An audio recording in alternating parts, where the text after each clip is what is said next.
Local news, national news, even feel-good news, delivering the topics that are relevant to you. That's why I listen to Joe. He covers it all. The Joe Kelley Show on WDBO. Well, welcome to Friday. We finally made it through the whole week, and it has been hot, sweltering hot.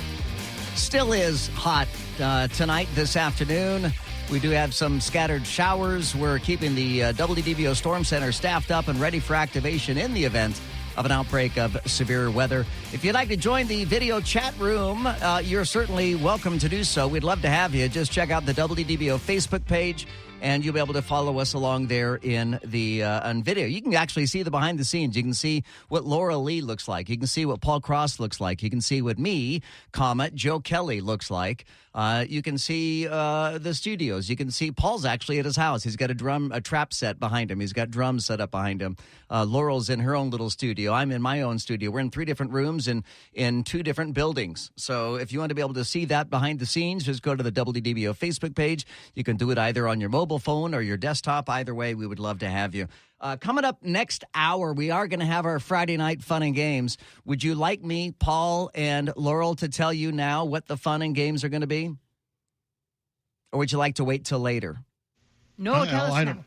You want to know now? I'm one of those guys that never, ever opened up his Christmas presents, even peeked at them. I wanted to be surprised. You want to be surprised? But I think it's cool though. If you tell us, that's fine with me. Okay, we're going to do ethical dilemmas tonight. Oh. Ethical dilemmas. Oh boy! In the next hour, including one I really like. Like, you're in a boat. You're in a boat, and it's extremely. Your boat is sinking, and you have to decide whether or not to throw somebody overboard to keep your boat from sinking. All of you will die if you don't throw somebody overboard. Do you throw somebody overboard? We'll get into that coming up in the next hour. I love the moral dilemma questions. By the way, I don't know if you know this, but Rose, who you've just heard filling in for Sean Hannity, Rose is actually filling in for Sean Hannity here at WDBO. She is in a studio just a couple doors down from where we are right now. In fact, she and I were chatting earlier. We took a picture together. If you want to see that, that's also at the WDBO Facebook page. And I believe that Rose is going to join us on the air here in the 6 o'clock hour. I think when she wraps up hosting the Hannity Show, she will be joining us here in the 6 o'clock hour, and perhaps we can throw some of these moral dilemma questions at her as well. So that'll be kind of fun. Any questions so far? May I proceed, or are we good? You're clear. Okay, all right, so let's move on. All right, okay, so we've got quite a few things to discuss here this afternoon. It's actually a really busy Friday afternoon. We'll start with this. The Biden administration's CDC, which pushed for the mRNA vaccines during the COVID pandemic, and in all fairness, so did Donald Trump.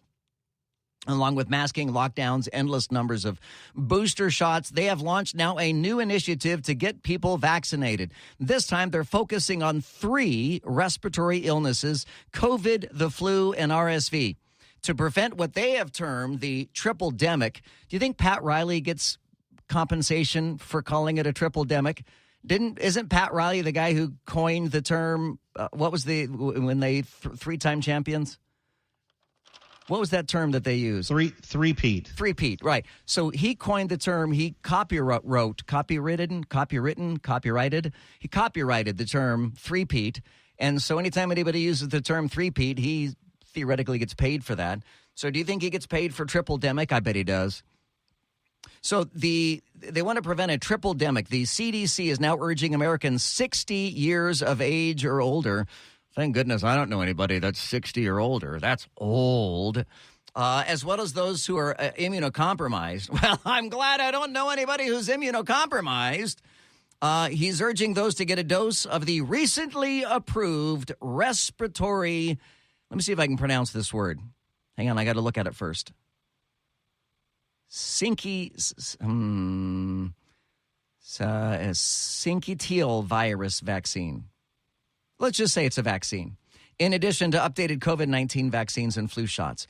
So Thursday, the CDC director, Dr. Rochelle Walensky, endorsed an advisory committee's recommendation regarding the use of RSV vaccines developed by GlaxoSmithKline and Pfizer, the first of their kind approved for the United States. The shots are scheduled to be available in the fall. In the lead up to the colder months of the year, pharmaceutical companies have ramped up production of new vaccines. The aforementioned RSV vaccine was approved in May. In June, Pfizer, BioNTech, Moderna, and Novavax were tapped by the FDA to create updated formulas to target the new strains of COVID. So my question for you is this. You going to be rolling up your sleeve to get a new vaccine for anything? Are you going to take a shot for anything? And I mean that in all seriousness. I'm not trying to set it up where everybody's like, hell no, hell no. I mean, because for a lot of people, getting at the very least a flu shot. I mean, the flu shot has been tried and true for decades, has it not? I mean, we've always counted on the flu shot. Yeah, PC? I have been recommended to take a shingles vaccine. Oh, yeah. Because I had chickenpox twice, and once you hit 50, they say you really should have a shingles vaccine because it's very painful and not fun to have. So I haven't done that yet. Would it surprise you at all if I told you that I have twice had shingles? Really? Yeah. Wow. Once on my face, which was terrible, and then once on my abdomen, which was not as bad as my face, but terrible. It is painful. They burn. It itches. It is terrible. Honestly, if I were you, I'm not a doctor. Ask your doctor. But a shingles vaccine, I would be inclined to get. Yeah, well, that's what they're telling me to do because I had chickenpox twice as a kid, and they said you're liable to get shingles. Then you're in that category. So. In fact, if you're watching on the video right now, I am not picking my nose. It only looks like I'm picking my nose, but I have got a scar. If you guys want to come over here to the studio to see it, I've got a scar right here on the tip. No, you don't want to come see my nose real close. So I've got a scar right here on the tip of my nose from shingles. From having shingles, and shingles will scar you up real bad. I don't know if you remember, this is a long time ago. I still have chickenpox scars, Joe, from 40, 50 years ago. I have chickenpox scars on me. I don't know if you remember, but former late-night host and cranky old man David Letterman was off the show for like a month or more because he had shingles, and it was on his face, and it got in his eyes, and it was miserable and painful, and I had such empathy for David Letterman when he was going through that because shingles is absolutely terrible. But again, question for you is, are you going to be getting any vaccines in the days, weeks, months, years ahead? 844-580-WDBO. It's 844-580-9326. You can use the open mic and the WDBO app, or you can join our chat room on the WDBO Facebook page. I will tell you that in the chat room, I see Beth says, nope, all caps, nope. Chris says the shingle vaccine doesn't work. I don't know about that. I don't know. He says it may give you shingles. Beth said my best friend had the shingles vaccine and got shingles. That's what Beth was saying, yeah. Oh, that's interesting. Yeah, You're danged if you do and danged if you don't, right? And I honestly cannot remember if I have had, in fact, I'm reasonably certain I've not had the shingles vaccine. I've just had shingles twice. And, of course, chickenpox when I was a kid. So will you be rolling up your sleeves? Are you going to get the flu shot? Will you get a shingles shot? Will you get this triple-demic shot that the Biden administration wants you to get? I will tell you that at this point, my level of trust for the CDC, forget about Joe Biden. There's no trust whatsoever with Joe Biden. None. But my level of trust for what should be a trustworthy government body, the CDC, is next to zero. Maybe 1% trust with the CDC. They have absolutely blown, I think, all of America's trust during the COVID pandemic with their mixed messages, their lies, the social media infringement upon our free speech and having genuine discussions about vaccines and the Biden administration taking control of social media. I mean, I wouldn't trust anything from the CDC, and especially when it comes to mRNA. There's just not a chance. I'll be the first to admit I got the two Moderna shot, but I have never taken a booster, and I will never take another shot related to COVID. At least given what I know today. Things could always change. Maybe I would change my mind by tomorrow. I'm willing to change my mind based upon new information. Of course, I am if nothing else, I'm a reasonable person, and I'm willing to accept that new information might come out that could potentially change my mind. But let me know whether or not you would be willing to roll up your sleeve and get a new vaccine on the recommendation of the Biden administration and the CDC. I think that's the key there. Would you take the advice from Joe Biden and the CDC? I mean, at this point, if the CDC told me that humans need to breathe air, not water, I would still doubt the CDC. I would start to rethink whether or not I was a fish at that point. Turns out emojis carry a lot more weight than one might think. As a judge in Saskatchewan, I wish I lived in Saskatchewan. That'd be fun to say. Saskatchewan, Canada, has ruled that a thumbs-up emoji counts as a legally binding agreement. Holy smokes. The ruling, handed down on Friday, today, came as a result of a lawsuit filed by a grain buyer who claimed that a local farmer had responded to a texted request for product with a thumbs-up emoji, but then failed to deliver. Although the farmer claimed the emoji was only meant to acknowledge receipt of the request, the judge saw it differently and ordered him to pay the buyer $82,000. You know what the problem with emoji are? Is I never know what the actual emojis mean. Because sometimes you look at an emoji and you think it means one thing, but you're completely unaware that for other people it means something else. Laurel, am I right? I mean, there are all kinds of emojis. For instance, like the prayer hands that we all use for prayer, I heard are actually supposed to be high-fiving hands. They're not supposed to be prayer hands. Really? So, yeah. And there's the one with the chocolate pudding that everybody does not use as chocolate pudding. It's poop. That's what everybody uses it as, but they try to claim it as pudding. Emoji. Yeah. So, yeah, apparently there's a lot of misconstrued what those emojis are supposed to be. Hang on, I got to take this phone call. Paul is checking in from Winter Springs. Paul, welcome to the Joe Kelley Show. It says here you want to talk about a topic from yesterday. It says you lost sleep over this? Yeah, I hate to admit that. And this is with all due respect again. Thank you for taking my call. You actually said you brought up the word hot dog and the city of New York in the same sentence, but then you really went overboard when you started talking about throwing sauerkraut. So I was born in Chicago. I thought I would just help everybody out because I'm sure I'm not the only one. Now, a proper hot dog is steamed, not fried. Wait. And a proper Chicago dog has a slice of tomato, a slice of pickle, and some mustard. But the one thing you did get correct is... Wait, stop. Go back to how you cook the hot dog. What did you say?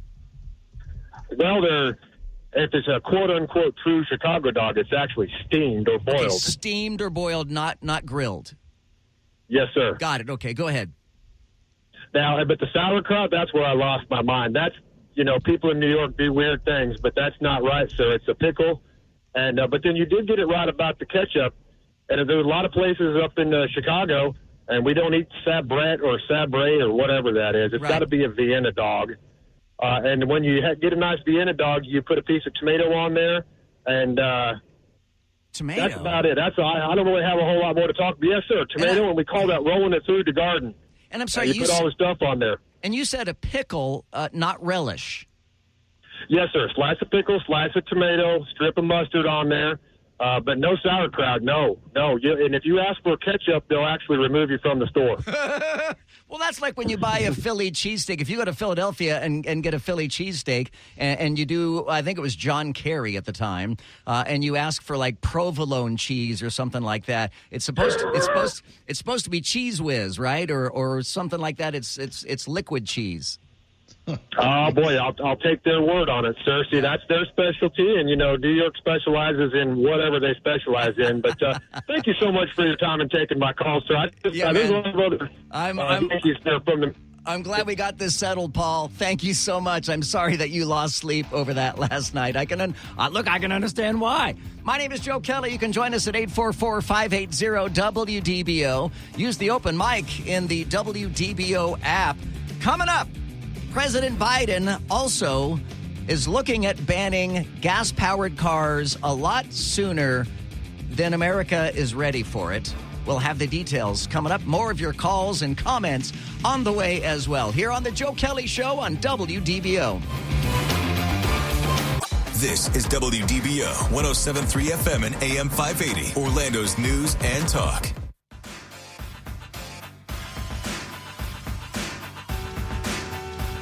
So I think Laurel might be mistaken on the poop thing, because if you type poop on iMessage or really any text message regarding the iPhone, the poop emoji or pudding pops up.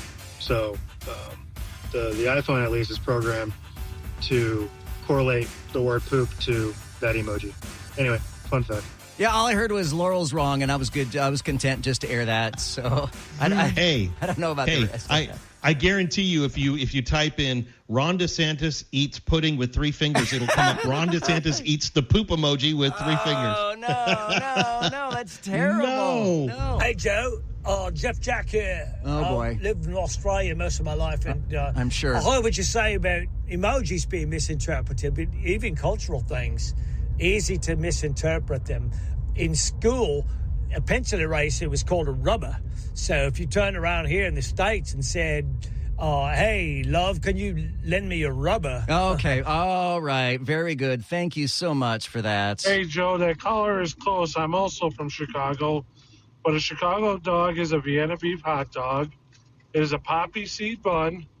It is boiled or steamed, is correct. You add a pickle spear, tomatoes. You add sport peppers. You add celery salt, you add mustard, and green relish. That is 100% a Chicago dog. I just slightly threw up in my mouth. That's. Can I admit to what is likely going to be an unpopular opinion? I do not like hot dogs. I've never liked hot dogs. Add that to bacon. Evidently, I've got a problem with pork products, I think. I don't like bacon, and I don't like hot dogs. Will I eat bacon and will I eat hot dogs? Yes. But never will I ever crave either one of those two things. Take advice from Joe Biden or the CDC? Yeah. Yeah, and that's a shame. If there's any government institution that we should trust, it would be the CDC. I remember in my naivete as a youngster, when I was a teenager, you know the old adage. It's often attributed to Winston Churchill, but the old adage of if you're not a liberal, when you're in your 20s, you have no heart, and if you're not a conservative, when you're in your 40s, you have no brain. But I remember when I was in probably my 20s that I remember thinking, why would the government lie to us? I believe government scientists. I believe government studies. I believe because the government has no motivation to lie to us. Oh, was I naive as a 20-something, and now I question everything, whether it comes from the government or comes from major corporations. And especially after going through the pandemic, I think that a lot of us have lost trust in government institutions and commercial institutions alike. 844-580-WDBO. It's 844-580-9326. Coming up in a moment, President Biden wants to eliminate, and this just blows my mind. And, it's not President Biden. President Biden doesn't even know what day of the week it is. But the Biden administration wants to eliminate internal combustion engine automobiles in 7 years. 7 years. We'll get into that coming up next. 844-580-WDBO. This is WDBO 107.3 FM and AM 580, Orlando's news and talk. Orange, Seminole, Osceola, and all of Central Florida. Join the conversation now by using the open mic in the WDBO app. Now, the Joe Kelley Show on Orlando's news and talk, WDBO. Hey, I got to point out, we do have a podcast. If you ever miss a minute of the Joe Kelley Show, check out the Joe Kelley Show podcast. It is available wherever you get your podcasts. Spotify, Apple Podcasts. You can also get it in the WDBO app. So a proposed Environmental Protection Agency regulation amounts to a de facto ban on gasoline-powered vehicles. That is according to a lobbying group for the oil and gas industry. The emissions rule that the EPA seeks to implement would require automakers' new car fleets to be 60% electric by 2030 and 67% electric by 2032. So it is not a rule on cars that you and I can buy. It is a rule on cars that automakers are allowed to make, allowed to sell. Automakers, for their part, say that there's no way that they can get ramped up that fast to crank out that many EVs in 7 years' time. Customers will consider affordability and access to home and public charging infrastructure, required stepped-up efforts at state and local levels when it comes to building codes, permitting and approval for public utilities. It blows my mind how, and I don't begrudge anybody who wants to buy an EV. If you want to go buy an EV, buy an EV. But making everybody buy an EV, to me, is wholly unacceptable. And I think it's ill-advised. I think it's poorly thought out. Not the least of which of our problems is that the majority of our power plants that power the electric cars are still coal-fired power plants. I mean, that is not the clean energy that electric is. So that is a bit troubling. Now, that and I want you to hear this, another curious ad, a very, very curious ad from the DeSantis War Room PAC that I want you to hear. And they really seem to be embracing the criticisms that they receive from the left. And this is entitled, Wondering Which Republican the Left Fears Most of All? Watch this. So take a listen as the DeSantis War Room is put out what on its surface sounds like an anti-Ron DeSantis commercial, but these are mostly liberals blasting Ron DeSantis. If Trump was the original Terminator, DeSantis is like the T-1000. Ron DeSantis is far more dangerous than Donald Trump. A more disciplined extremist. They're just like, oh, well, at least DeSantis isn't crazy like Trump. And I'm like, no, you should be more scared of him than Trump. He's more savvy, he's more coy, and he doesn't have the pitfalls that Donald Trump does. The real reason this man is so terrifying is because he's managed to succeed in areas where Trump has failed. If anyone out there thinks somehow he is any better than Donald Trump, then they don't know Ron DeSantis. If you thought Donald Trump was bad, you got another thing coming. He may actually be able to do a lot of the things Trump merely wanted to do but failed to do. DeSantis actually knows the system. And I think Ron DeSantis is far more dangerous than Donald Trump. But he's also more competent, I think. Superior than Trump because he's not so incompetent. He's more cunning. He's not an incompetent administrator the way that Trump was. He would be more able to get things done. Ron DeSantis is far more dangerous than Donald Trump. Far more dangerous than Donald Trump. Far more likely, if he becomes president, to successfully implement a lot of these horrible and disastrous ideas. Ron DeSantis is a dangerous person and would be a dangerous president. Now, I'm going to stop it right there because this goes on for 3.5 minutes. This is a 3.5 minute montage that the DeSantis War Room, which is not affiliated directly with the DeSantis campaign. It is a third-party PAC, Political Action Committee. They are not supposed to coordinate with the candidate the messaging on their ads. They're completely independent. At least they're supposed to be. I find it hard to believe that the candidates' representatives don't talk to the PAC's representatives to at least coordinate some on this, but they're not allowed to by law. They're not supposed to be able to do that. 844-580-WDBO. What do you think of that strategy, though, of what sounds like criticisms of Ron DeSantis as a means of supporting Ron DeSantis? I will tell you that these ads sound nothing like ads of yore. That's for sure.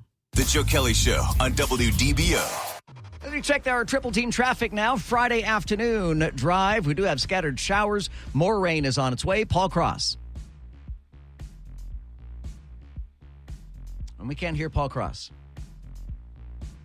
Can you hear me now? Yes, we can. There we go. Just despite what people have been saying about hot dogs and ketchup in our chat room, I'm going to eat a hot dog with ketchup on it Actually, it's being delivered to me right now, so I'm going to do that. I'm going to eat a hot dog with ketchup on it in just a few minutes. Here's my lovely wife and a ketchup. Wow, she delivers while you're on the air? She delivers. Did you tip her? Well, I will later. Brake lights, I-4 westbound through Lake Marion, again between Princeton and the 408, Sand Lake to 535, and then 536 through Champions Gate and past US 27. Got a crash that has closed the entrance ramp to the I-4 eastbound express lanes at Conroy. From the WDBO Triple Team Traffic Center, I'm Paul Cross with ketchup on my hot dog. There we go. 844-580-WDBO. In Polk County, Jim is joining us here on the Joe Kelley Show. Hi, Jim. Hey there. You made a common mistake attributing that quote about liberals when you're young and conservatives when you're old. It was not Winston Churchill. Winston Churchill was quoting Edmund Burke. Edmund Burke was a 18th century Irish politician, and he is the one that came up with that line. It wasn't Winston Churchill. Well, I appreciate that. TIL, today I learned, but if you recall, I did say often attributed it to Winston Churchill because I was aware that it was not Winston Churchill who originated it. The original guy who you just named, I couldn't think of his name, but it is, as you said as well, it is often attributed to Winston Churchill. Right. Erroneously so. Yeah. Yeah, he was quoting Edmund Burke. Jim, thank you so much. Also, go ahead. I've had shingles twice. Both very mild. Never missed a day of work. Ooh, good for you. So it just depends on, the first was, of course, my heart. And I thought I was having a terrific heart attack. And I went to the doctor, and he said, "Didn't you notice these big scars in your chest?" Yeah. And I said, "No, I didn't." But now that you mention it, right? Said, "Yeah, you have the shingles." And then the second time, it was across my back, and I felt like I had a terrific sunburn. I mean, that's the worst a great miserable. Great way to describe it. Yeah, and your skin will blister up a lot like a sunburn. I mean, it resembles a sunburn, to be sure. I would get the flu vaccine if it's just for the flu only. I don't want a bunch of other vaccines all mixed into it, just the flu. And by the way, go get that shingles shot just so you'll be safe, okay? Yeah, go get the shingles shot. That's as hard to say as Irish Spring Soap. All right, another open mic. The best way to keep immunity against shingles as an adult is to come into contact with children who have chicken pox. Huh? Now that children have chicken pox vaccines, that's why there's a large rise of shingles in younger adults. Okay, a couple thoughts here. One, I remember as a kid, all of us as kids got chicken pox. Did you guys get chicken? Paul, you got chicken pox. You said so. Laurel, did you get chicken pox? Yeah, I sure did. My brother got chicken pox. I got chicken pox. But they used to have chicken pox parties where they would just have a kid that had chicken pox and invite all their friends over to get it out of the way because you were only supposed to get it once. Yeah, online, you can buy chicken pox. I hit the lottery. You can buy chicken pox popsicles. And supposedly, really? and that will infect you with, and that's what they have at these chicken pox parties. But when he says, to get exposed to children with chicken pox, I don't lick children with chicken pox. I don't know. How do you, I don't know what to do. And then I guess my other question is, since we do have a vaccine for chicken pox, do kids today not get chicken pox with the frequency that we did when we were kids? And I think I'm going to answer that question myself. None of my 3 kids have ever had chicken pox. Check that. None of my 4 kids have ever had chicken pox. Sorry, I left out one of my kids. None of my kids have ever had chicken pox. I don't think I realized that. maybe chicken pox is a thing of the past. But if chicken pox is a thing of the past, one would think shingles would soon be a thing of the past as well. 844-580-WDBO. It's 844-580-9326. You can use the open mic in the WDBO app. Just want to make sure I've got all these open mics in. Did I miss any? I think I got them all. All right, so Joe Biden wants to ban gas-powered automobiles within the next 7 years. Ben & Jerry's is having some more issues. Ben & Jerry's ice cream, as you well know, on July 4th, sent out a tweet saying that Americans owe their country, that the American country exists on stolen indigenous land and they want it returned. Now, you will likely be glad to know that the company that owns Ben & Jerry's, which is an Anglo-Dutch multinational company, Unilever. Unilever owns, like, everything. But Unilever had a market cap drop of nearly $2 billion since 4th of July. $2 billion. Wiped off their market capitalization. $2 billion. Get woke, go broke. Ben & Jerry's and their parent company, Unilever, losing $2 billion. Your thoughts? 844-580-WDBO. It's 844-580-9326. You can use the open mic in the WDBO app. I'm Joe Kelley. You're listening to The Joe Kelley Show on WDBO. The Joe Kelley Show on WDBO. Now, the three big things you need to know. Three. The busy 4th of July holiday may have been passed, but issues are still plaguing flights. According to FlightAware, over 3,900 flights have been delayed across the country so far today. Meanwhile, over 500 flights have been canceled. Two. Twitter users are reporting outages just as the social media platform gets a new competitor from Meta's Threads. Users have reported a number of outages on Twitter since Thursday, with a peak coming around at 9:30 this morning. The issues come as Meta has seen over 70 million people sign up to use its new Twitter rival app, Threads. One. Wall Street's week is closing with stocks lower. All the major averages slid after June jobs reports showed an uptick in wages and a decline in unemployment. The data adds to fears that more Federal Reserve rate hikes are likely. The Joe Kelley Show on WDBO. Talk and discussion on the latest breaking national news. Crude oil prices continue to fall. Local news. You're not going to have Disney have its own government in Central Florida. And stories that matter to you. Use the open mic in the WDBO app and let your voice be heard on the Joe Kelley Show. Hey, Joe, I wanted to ask you, what government entity do you trust? Do you trust the FBI? No. Do you trust the CIA? Nope. What about Homeland Security? Negative. What about Medicare? Nope.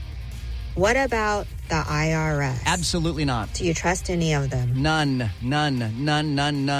Our federal government, as we had 4th of July and people asked, what would the founding fathers think of our government today? I think the founding fathers would be appalled at how massive and bloated and corrupt our federal government is. When our founding fathers founded this nation, the design was to give all the power to the states, and what little power was left over, the federal government would take over. And quite clearly at this point, the federal government has become the big, massive, bloated mess that's trying to take away power from the states. And I think our founding fathers would be absolutely appalled at what they see here. And no, I don't trust the government agencies. I don't trust our federal government any more than I trust the CEOs of major corporations. I believe that. There was an old, I'm not old enough to know this, and I don't mean to throw you under the bus, Paul Cross, but there was an old slogan back in the hippie days about not trusting people that are older than the age of like 35 or something like that. Right. Does that ring a bell? Never trust anyone over 30 or whatever. Whatever it is. And the Vietnam thing, yeah. My default position is, and I hate to say this because I am an optimist. I mean, I love everyone as individuals. I don't trust systems, right? And the government is a system. Major corporations are systems. I don't trust the systems. I trust individual people, and I love individual people. But when they all get together as a government or as a corporation, they become systems. They get involved in groupthink. They no longer care about authenticity. They no longer care about integrity. And my default position is to not trust any of them until and unless they earn my trust and your trust. 844-580-WDBO. I think we're going to talk to Rose, who has been filling in for Sean Hannity today. She's been doing so from our studios here at WDBO. I think she's going to join us here in the next hour. Plus, we're going to have our Friday night fun and games coming up in the next hour as well. Don't nobody go nowhere. The Joe Kelley Show on WDBO. Now, WDBO 107.3 FM and AM 580. Triple Team Traffic. Got a new crash in Seminole County, State Road 46 eastbound before Martin Luther King Jr. Boulevard with the left lane closed. And I'm seeing a crash now, I-4 eastbound just before the turnpike, and that has a left lane shut down as well. So there is some things that you need to look out for there tonight, and the rain is coming in, and if it's not in your area, it will be. ProTech Air Conditioning and Plumbing Service for honesty, integrity, and 100% customer satisfaction. Call ProTech 407-291-1644 or visit ProTechAC.com. From the WDBO Triple Team Traffic Center, I'm Paul Cross. This is WDBO 107.3 FM and AM 580, Orlando's news and talk. In-depth segments on topics that matter to Orange, Seminole, Osceola, and all of Central Florida. The Joe Kelley Show on WDBO. I love your show every night. You're doing great, bud. Welcome to Friday night. It's our Friday night fun and games. Man, the week has been long. The week has been hot. The week has been stormy. The week has been emotional. The week has been exhausting. And here we are at the end of the week, at the end of the show, with an hour left. And we generally on a Friday late afternoon or early evening like to loosen up our neckties just a little bit. I have removed my necktie and the bow tie that I wear underneath it. So I've got both of my ties off now at this point. I'm relaxing. Laurel has similarly relaxed. She has kicked off her high heels, and she is ready. And Paul Cross has donned his, he's barefoot. That's a problem. All right, put your foot down, Paul. We don't want to see your foot. So we're relaxing here tonight, and we encourage you to relax with us as we put aside the angry debates and discussions of the day, and we try to cleanse our minds a little bit with some nonsensical questions and games. Tonight we're gonna have moral and ethical dilemmas. But I want to start. I've got a really tough question that I was going to ask first, but I've decided to kind of ease us all into it with an easier question. Okay, so here is your first question, and our participants here today are, of course, Laurel Lee. Hello, Laurel. Hello there. We've got Paul Cross from his home. Yep. And then we've got Chris on the line joining us from Deltona. Hey. Hi, Chris. Chris again. Chris. Yeah, we like Chris. Yeah. And then there's me, Joe Kelley. Hi, everybody. Okay, here's your first question. Are you guys ready? And that's the order we're going to go in. So we'll go with Laurel first. So Laurel's got to think faster than everybody else, okay? The question is, do you drink or dump the leftover milk in the cereal bowl? Laurel. You drink it. It's delicious. Paul. It's drunk. Yep. Chris. I love it all. Drink it. See, why would you get Cocoa Krispies if you can't have the chocolate milk at the very end? Exactly. Let me tell you, I watched a couple weeks ago as my wife was eating cereal, and then I watched her drink the milk afterwards, and I've never been so appalled. I've never been so appalled. That is so disgusting. It's basically sugar milk, right? Yeah, it's delicious. And then what's your point, Joe? What's your point? And then the milk is no longer cold. It's like warm sugar milk, and I don't like warm milk. No. It is definitely going. You gotta eat it fast enough. Definitely going down the sink. If it was me that was doing it. All right. Question number 2. Now it gets a lot harder. Okay. You're in a boat with 5 people. Laurel, you better pay attention. Yeah, there you go. You're in a boat with 5 people, one of whom is extremely overweight. During a storm, the low-lying boat starts taking on water. If things stay the way that they are, everybody is going to drown. However, If you throw the heavy person overboard, the remaining people will live. Do you throw them over for the sake of the greater good, or do you let everybody die? Laurel. Yeah, the one person's got to go. It's better for the mass than for the few, right? What's that saying? Something like that. The good of the few outweigh the good of the good of the many outweigh the good of the one. Right. Yeah. I'm going with that. A Star Trek or something like that. Yeah, something like that. I think Spock said that. Paul Cross. Why do I feel like I'm the one being thrown overboard? You're not obese. Me too. Oh, well, I don't know. That's a really tough. I'd try to find a way to have that person float or have that person. I mean, there's got to be a way. I told you there's always a way. I told you these were going to be tough questions. They are. Chris, what about you? Chris? Chris is already overboard. I'm so sorry. What was that, Chris? I'll sacrifice myself. Oh, no. Are you saying you're the I'm a good guy. Oh, no. All right. So I think here's what I would do. I think what I would be inclined... I'm not terribly, overweight. I'm just... Yeah. Yeah, you're a dad bod. Yeah, exactly. Yeah, exactly. I think what I would do is I would probably try to have a discussion with the overweight person and let him or her decide and say, hey, look, man, you stay on the boat. There's a good chance we're all going to die if you get off the boat. You were raised Catholic. That's the guilt talk right there. I'm gonna make that way because I don't want to decide. I could not commit to throwing someone overboard. You guys are all animals for throwing people overboard on a boat. I would ask him to gently leave on his own. Or go on a quick diet. Hang on, I just accidentally unplugged my headphones, and now I can't hear anything. Okay, there we go. All right, question number 2. You're driving to work while texting, and you run into somebody, which causes a multi-car crash. You get out of your car completely unhurt and see that the person that you hit is dead. Then somebody comes up to you frantically and says that she hit someone. In the chaos of the crash, she is convinced herself that she hit the person that you hit. Do you let her take the fall for you? Laurel. I'm not a medical examiner. I don't know that it was my hit that killed that person. So you're gonna play the ignorance card? I said until the authorities get here, I don't know what exactly happened. You have the right to remain silent. Right. And that is what you're going to do, is remain silent. Precisely. Paul Cross. I kind of have to go with Laurel on this one. I just, I'm not the medical examiner. I don't know what actually killed that person. Chris, what about you?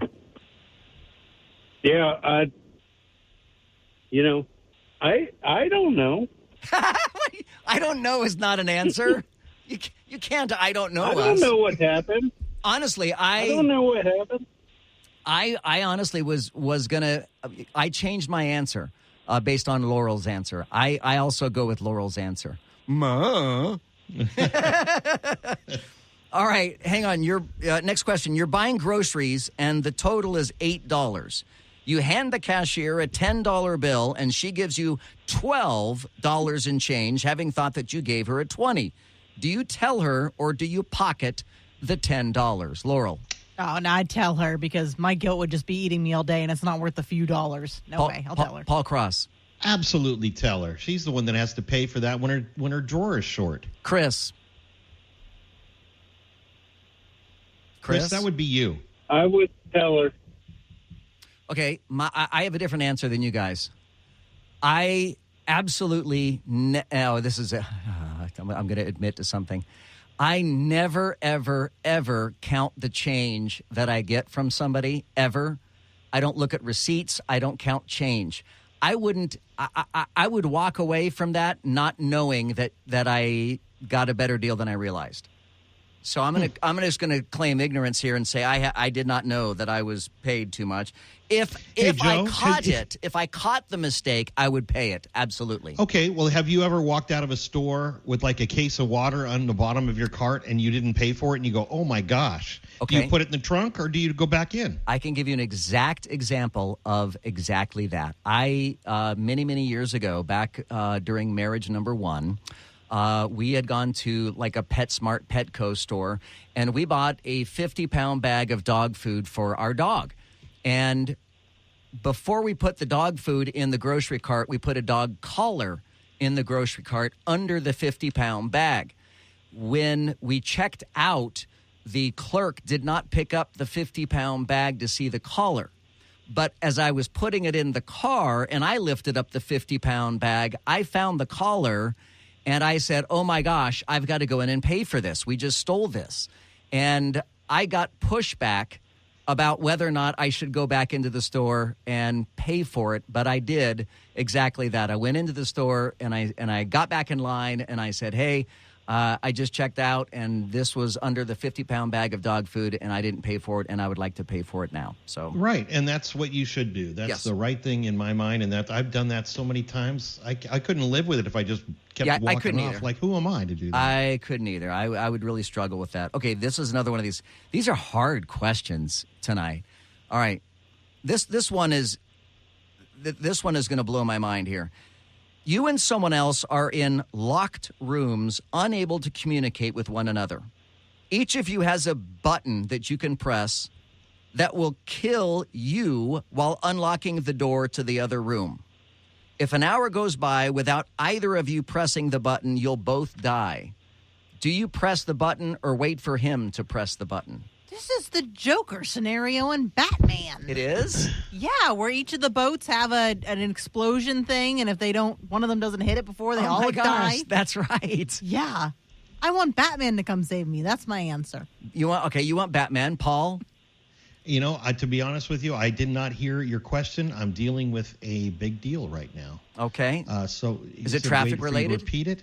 It looks like the airport is shut down for weather right now, so all flights coming in and out are paused. So I'm trying to get more information. Okay, on that. We'll give you some time. So sorry. I was just kind of looking at. You go do your thing. What about you, Chris? What was the question? See, I'm not the only one. You made it too long. That was all our ADD brains went out the window. Yeah. It's all my fault. It's obviously my fault. My kids were attacking me. Yeah, me too. I have the same problem. All right, one more question here. There are 2 kinds of eggs available at the supermarket. The free-range hen's eggs are $5 a dozen, and the eggs of hens kept in coops are $3 a dozen. What is more important to you, the hen's living conditions or the $2 in savings? Laurel. Well, firstly, that doesn't mean anything at all. Those labels, that's not. But I'd still probably.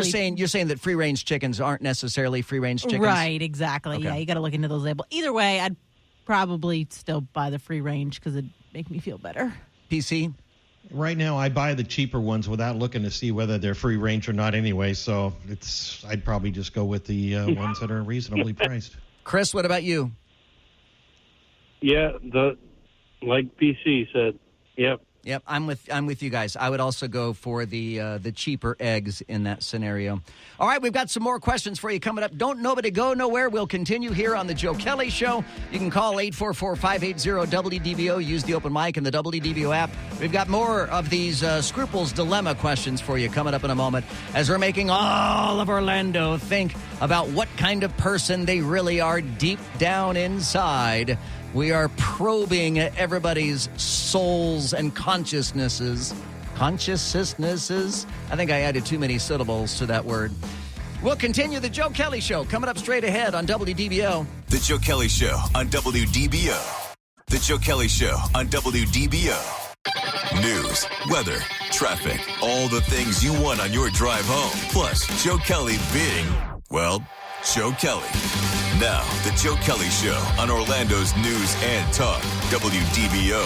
I forgot to tell you, I was flying my drone yesterday out in front of the radio station when the storms were coming in. I like to send the drone up a few hundred feet and get video of the storms as they come in. I just love shooting storm video.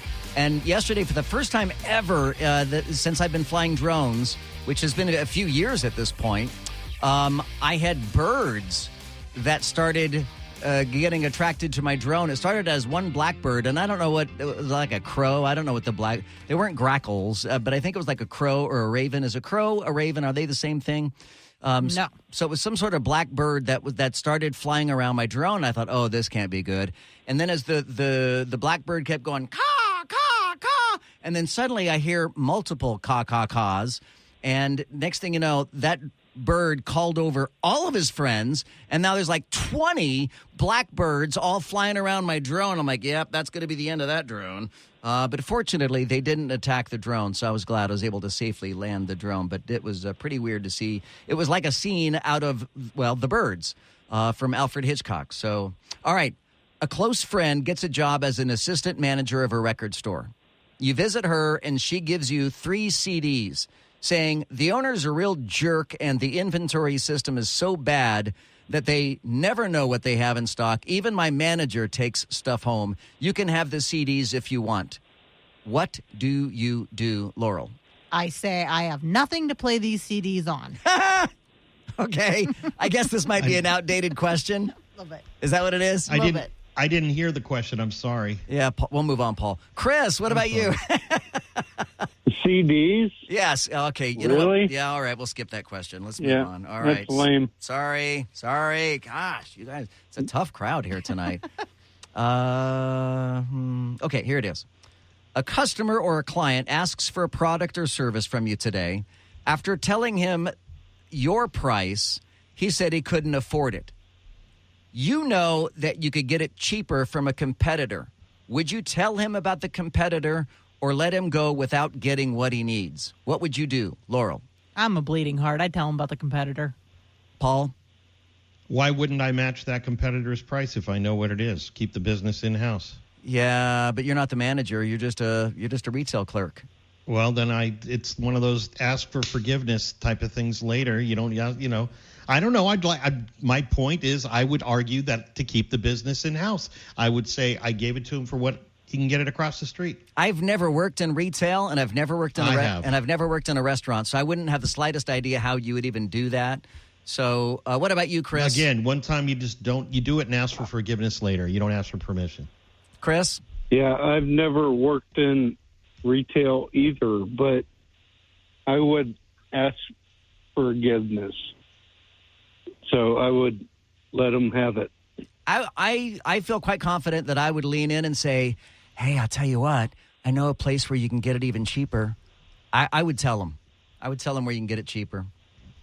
All right, question. Your company... Not cool. What? Your company... Not cool. I heard you, Chris. Here's your next question. Your company prides itself on its merit-based pay system. One of your employees has done a tremendous job all year, so he deserves a strong recognition. He's already paid at the top salary range for his job grade, and the company has too many people in the grade above him, so they can't promote him. What should you do? I don't even understand that question. That's terrible. Yeah, I don't know. Give him a pizza party? I don't know. Me too. Yeah, right. Chuck E. Cheese. Here we go. Now I'll do a real simple question instead. This should be a no-brainer. You're employed as a receptionist. Your supervisor asks you to tell callers that she's not in, even though she is in the office. What do, Laurel? I'd do it because if it was switchy swapped, I don't want to be bothered if I don't want to be bothered. So I would do it for her. PC. I'm sorry. She would really love to take your call, but she doesn't want to. You're a terrible receptionist. Yes, that is a very bad receptionist. Chris. She's in. Sorry? He's not covering for her. Okay. She's in. I mean, isn't that the job of the receptionist is to say that you're cover for the manager? Yeah, so can't she take a message? I mean, that's right. a thing. Yeah, I'm sorry, she's not available. Exactly. Can I take a message? Yeah, that's exactly right. That's what I would do. All right, we're going to continue coming up in just a couple of minutes. We have a few more of these Scruples questions, so stand by. We'll get to those for you coming up in a few minutes. We'll also get updated news, weather, and traffic for you in the moments ahead. Stay right there on this Friday late afternoon. Fun and games here on the Joe Kelley Show on WDBO. This is WDBO 107.3 FM and AM 580, Orlando's news and talk. Connected to our community. Talk local issues and events with Joe Kelley. Use the open mic in the WDBO app and let Joe know what interests you. The Joe Kelley Show on WDBO. All right, we're down to our last two Scruples questions, our last two moral dilemma questions here on a Friday night, playing our participants. The big P word are Laurel Lee, Paul Cross, and Chris, who's joining us from Deltona on the phone lines. And then, of course, me, Joe Kelley. Chris, we're glad you're with us. All right, here's your second to the last question. Are you ready? My boss, your boss tells you that one of your employees is going to be laid off soon, but you're not to tell the employee yet, as the employee might tell the whole organization, which would soon be in an uproar. Meanwhile, your employee tells you that he plans to buy braces for his daughter and new carpet for his house, but you know he's about to be laid off. Would you tell that employee even though you've been told not to? Laurel. Oof, that's rough. Right? Isn't it?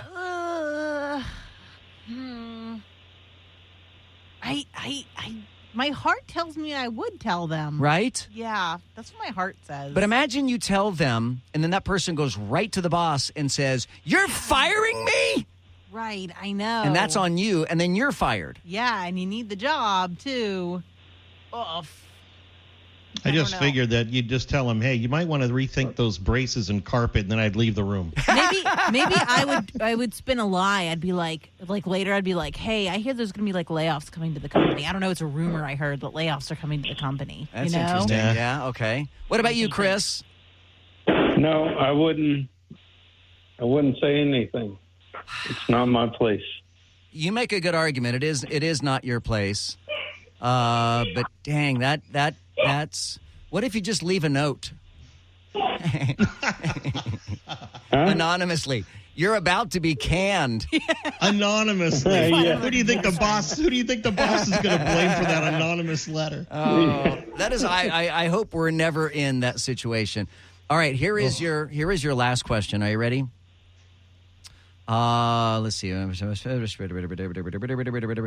A fellow employee says that they plan to quit the company in 2 months and start a new job that has been guaranteed to them. Meanwhile, the boss tells you that he wasn't going to give you a new opportunity in the company because he was going to give it to the fellow employee. So it's kind of the last question, but opposite.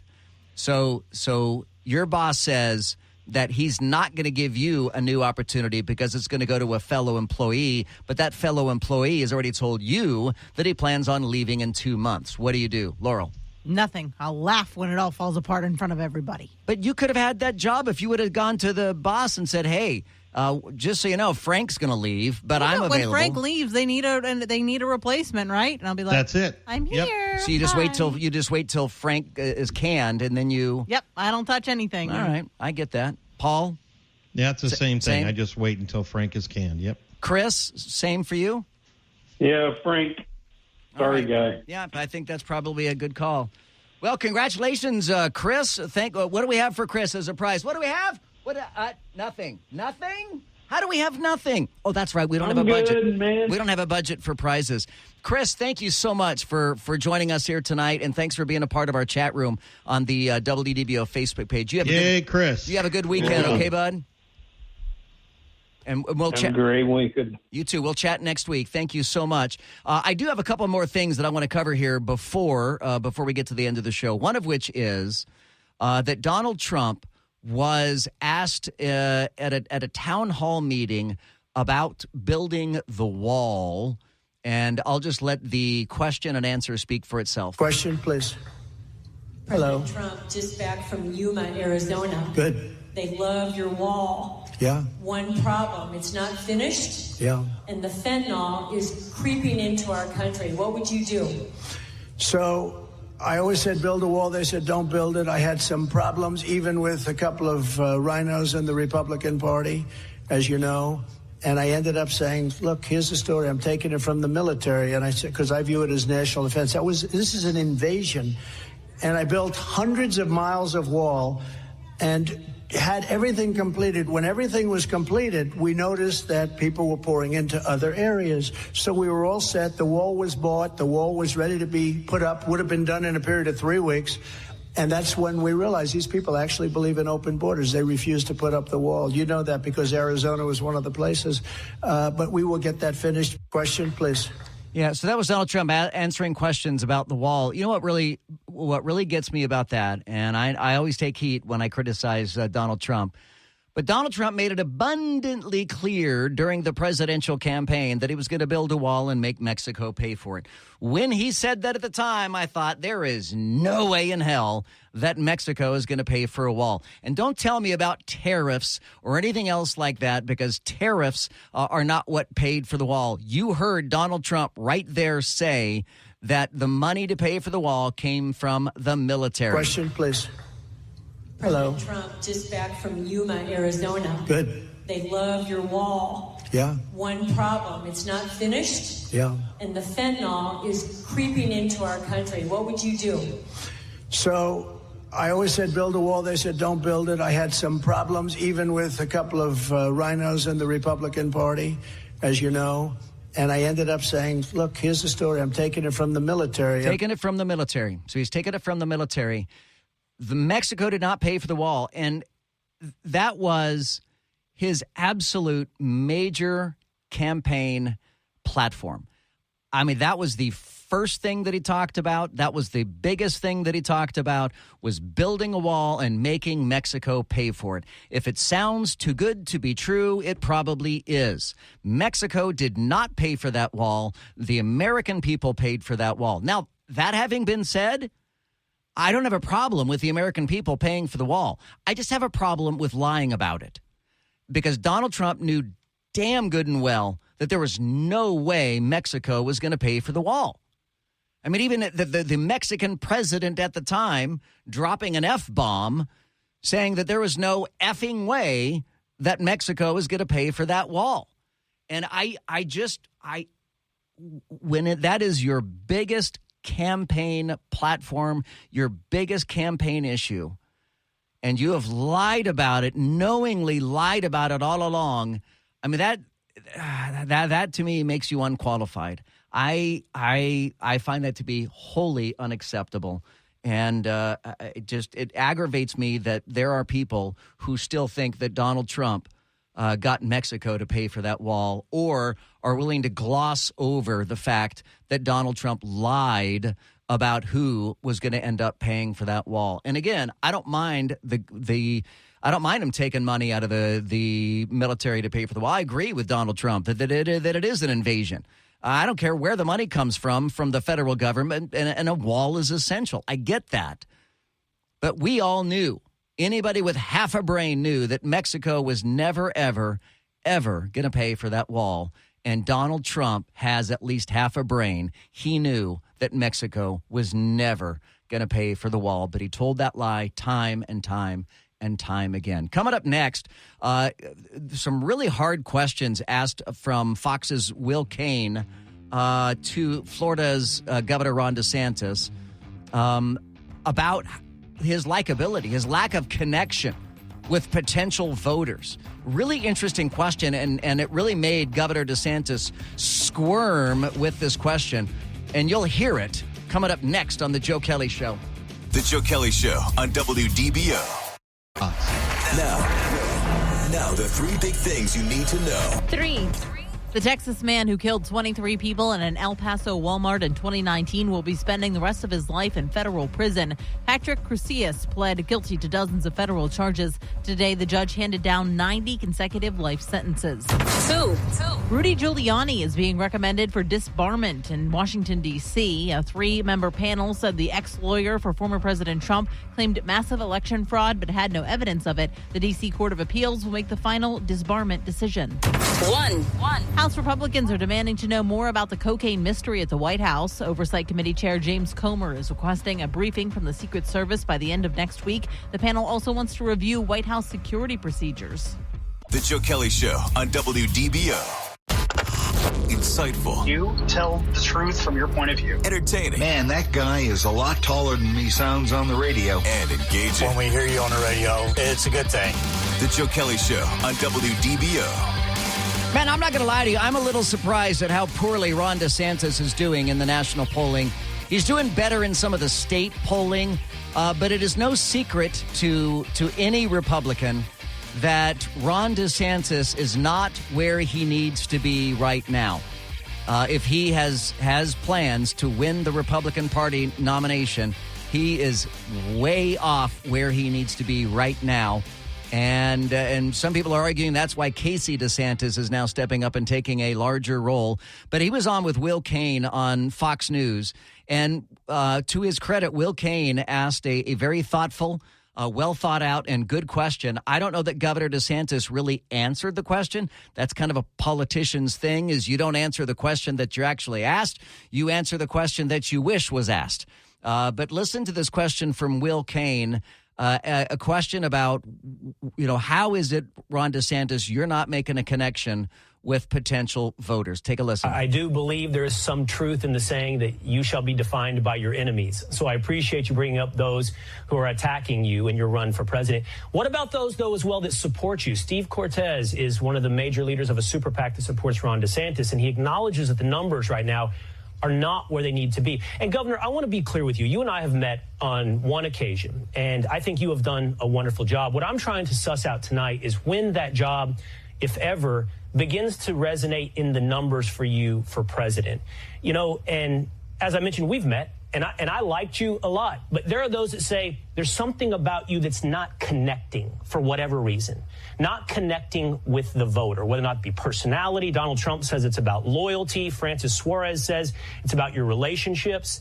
And it's not about those individuals so much as I'm curious in the analysis of Ron DeSantis of why not yet is connecting. Now, I'm going to pause that right there before DeSantis gets to his answer. Wouldn't it be refreshing to hear a political candidate say something like this? Wow, Will, that's a big question, Will, and that is certainly something that we're looking into as part of my campaign. I'm out there every day. I'm shaking hands and meeting people, and I've had campaign stops in every city, at every state, and I'm trying so hard to be able to connect with everybody.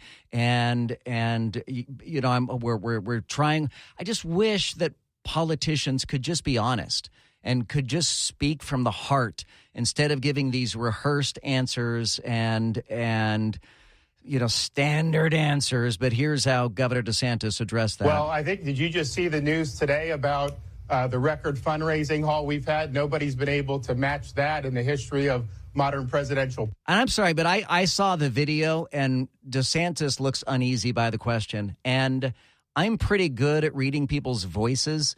Ron DeSantis's voice is off on this cut.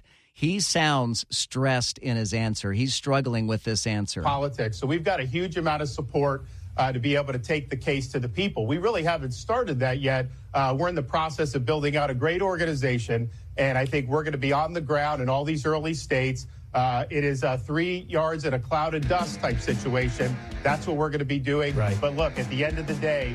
So Governor DeSantis never gets around to answering that question, and maybe he will in the weeks ahead. My name is Joe Kelley. Thank you so much for being a part of the Joe Kelley Show. I cannot believe 2 hours goes by so fast. Have a great weekend. The last hour of the Sean Hannity Show, hosted by Rose here in Orlando. That's coming up next here on WDBO.